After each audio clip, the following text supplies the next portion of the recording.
Eh bien écoutez, aujourd'hui, on tente un vlog. Voilà, j'ai 2 jours pour me concentrer sur mes lectures d'automne, parce que je sens là que je suis en train de passer à autre chose dans ma tête, et en même temps, il y en a plein qui me font encore envie. Et voilà, je me dis, allez, 2 jours, je boucle un peu tout ça, et après, la vie continue.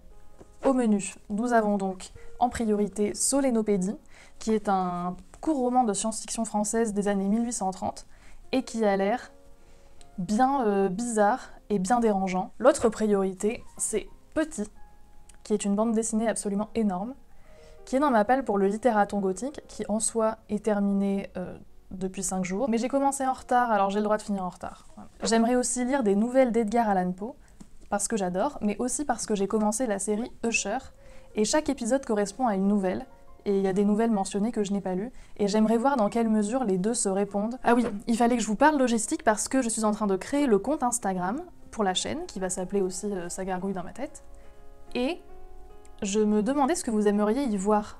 Qu'est-ce qui, selon vous, ferait un bon complément pour la chaîne? Qu'est-ce qui vous semblerait pertinent et intéressant à suivre plus régulièrement que les vidéos? Dites-moi, et comme ça j'aurai des repères et je pourrai lancer la machine.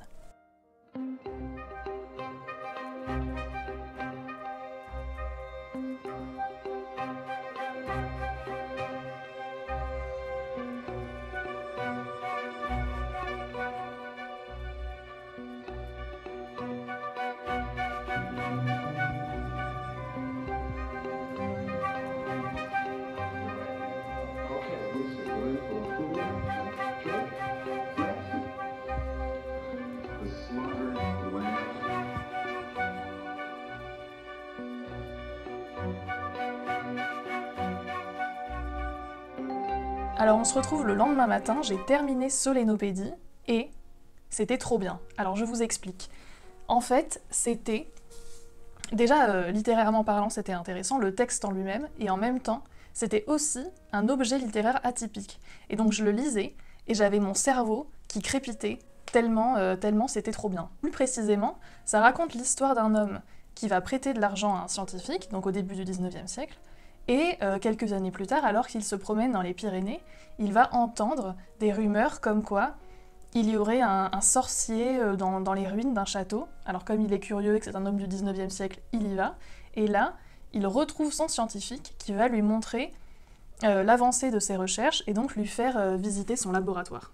Alors ces recherches sont basées sur la phrénologie, qui était une science à l'époque, et qui partait du principe qu'en fonction de la forme de votre crâne, on pouvait déduire quelles étaient vos qualités, vos vices, et qui essayait justement de travailler là-dessus.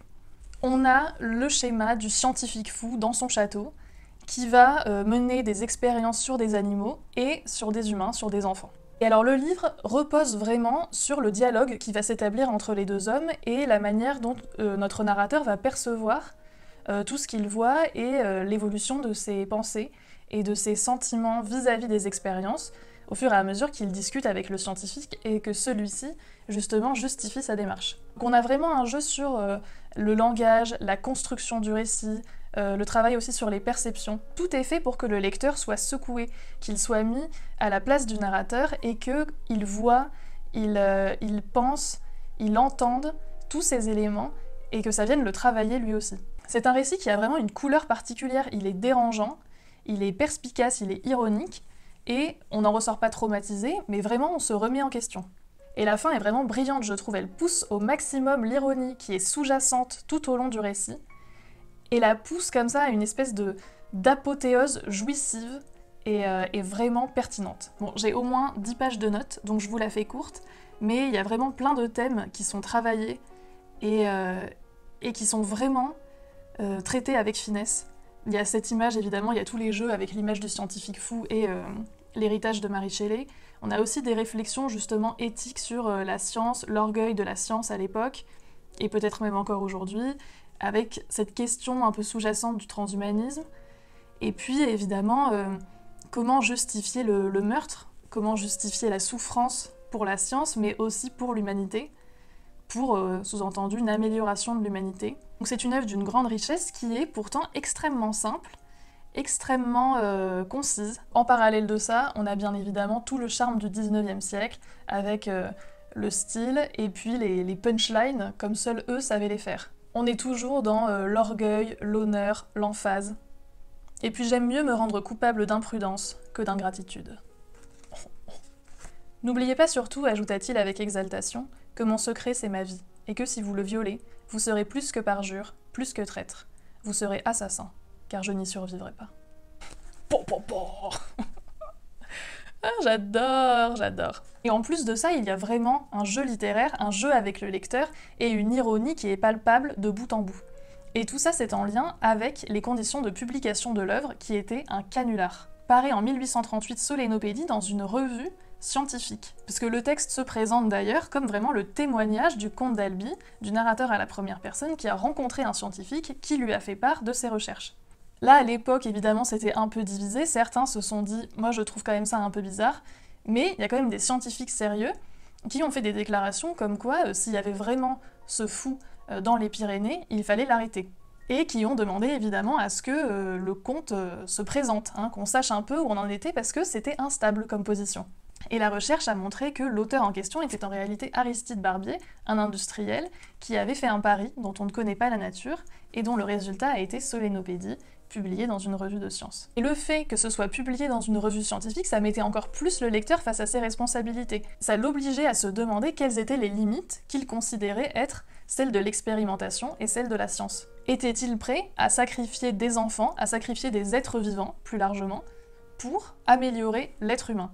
Et ce qui est fort, c'est que c'est un texte qui n'est pas seulement ancré dans un épisode précis, c'est pas anecdotique, ça n'est pas simplement lié à son époque. Ce sont des réflexions qui, parce qu'elles reposent sur la transgression de nos valeurs morales par la science, restent profondément actuelles. Et au fond, elles le seront toujours parce que c'est dans la nature de l'homme que de chercher, que de vouloir aller plus loin, et il y a toujours ce fantasme du progrès, de l'amélioration, qui pose des questions vraiment essentielles. Donc c'est un livre qui est atypique, qui est bizarre, qui est charmant, drôle, cruel, extrêmement stimulant et que je vous invite, vous l'aurez compris, fortement à lire. Lisez Solénopédie. Donc maintenant que mon cerveau bouillonne, je vais essayer de me plonger dans quelque chose de plus calme et de plus doux peut-être. Je sais pas, on parle d'ogre hein, quand même, donc c'est pas sûr, mais au moins de beauté esthétique avec Petit.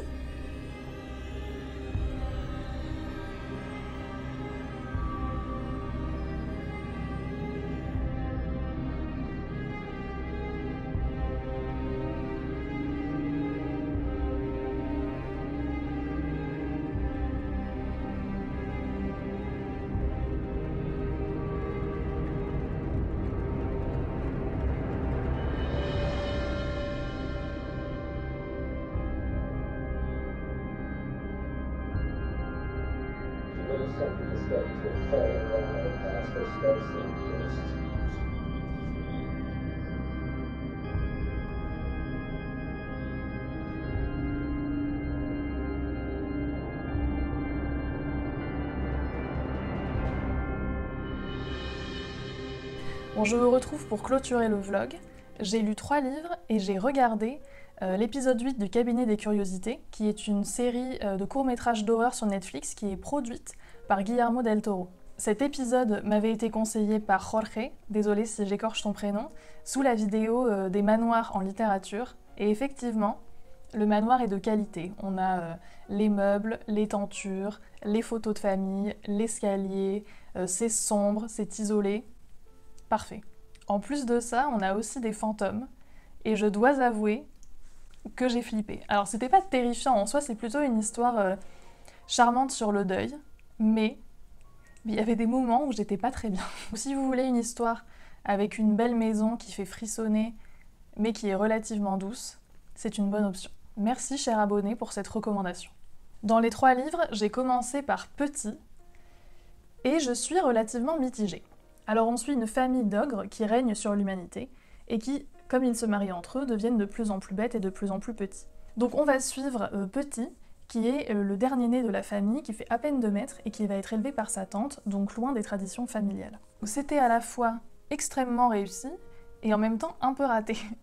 Alors, on a un dessin qui est vraiment d'une grande beauté et qui prend tout de suite, et un univers mythologique abouti, soigné, crédible et familier. Mais en parallèle de ça, l'intrigue est franchement faiblarde. Il y a vraiment une impression, par moments, qu'il manque des pages. Et au début, ça passe ce côté haché, tranche de vie, parce que le personnage grandit, et finalement, ça fait sens de n'avoir que des épisodes qui nous permettent vraiment de nous plonger dans l'univers et dans l'intrigue à venir, sans pour autant que ce soit un fil continu. Mais le dernier tiers est vraiment très bizarre. Là où l'intrigue se noue, où on est vraiment dans une histoire, c'est à ce moment-là que c'est le plus incompréhensible. C'est comme si à la dernière minute, on avait dit au scénariste et à l'illustrateur qu'on allait leur enlever 15 pages. Et là, ils avaient paniqué et en coupant des bouts, voilà ce qu'ils avaient réussi à faire. La fin est vraiment rapide et confuse, et donc moi ça m'a donné un effet bâclé. Ça tombe à plat, c'est sans intérêt, il n'y a pas d'introspection, je comprenais pas pourquoi le personnage faisait certains choix. Voilà, c'est dommage, une impression un peu de gâchis, mais ça donne confiance pour la suite parce que comme ce sera une nouvelle histoire, une nouvelle intrigue, dans le même univers et avec le même illustrateur qui sont les deux points forts, il y a moyen que celle-ci soit plus réussie. Et c'est pourquoi je tenterai l'aventure avec le tome 2. Ah oui, et ça se lit hyper vite, il est gros, mais ça se lit d'une traite, c'est vraiment comme regarder un film, et en ça c'est aussi très agréable.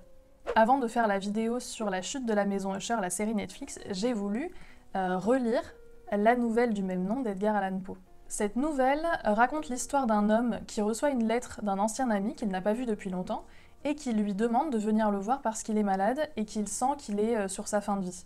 Le narrateur se rend donc dans la maison familiale de son ami Roderick Usher et y découvre la nature réelle de sa maladie, ce qui aura des conséquences funestes. Alors comme très souvent chez Poe, il n'y a pas d'intrigue, c'est vraiment une atmosphère qui est rendue par un style poétique et des descriptions de paysages désolés, de maisons en ruine, de personnages dont l'état mental laisse à désirer. Tout y est à la fois envoûtant et terrifiant. Écoutez-moi ça. Mon imagination avait si bien travaillé que je croyais réellement qu'autour de l'habitation et du domaine planait une atmosphère qui lui était particulière, ainsi qu'aux environs les plus proches.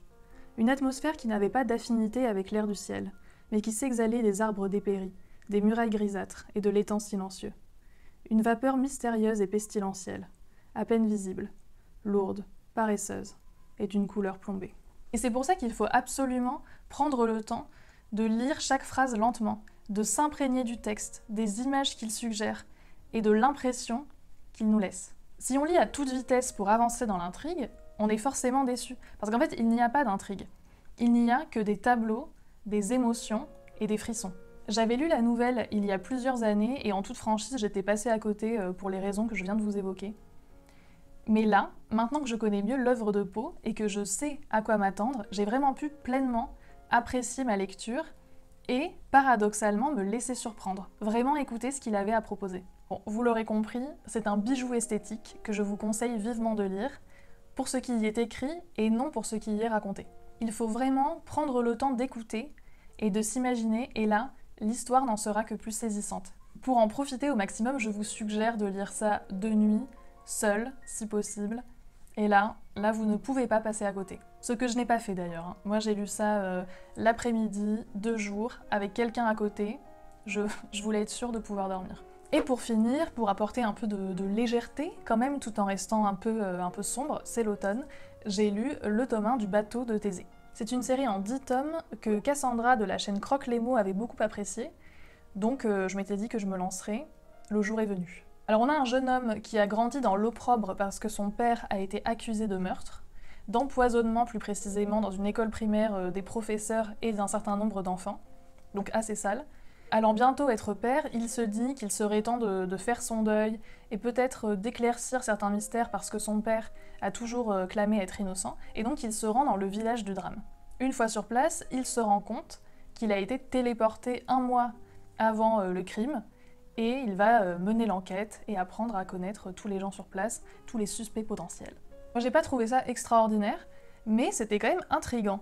C'était vraiment comme regarder le premier épisode d'une mini-série policière, et on se dit soit ce sera génial, soit ce sera vraiment décevant, et seule la suite le dira. En tout cas c'était prenant, j'ai mes petites théories, et donc je lirai la suite.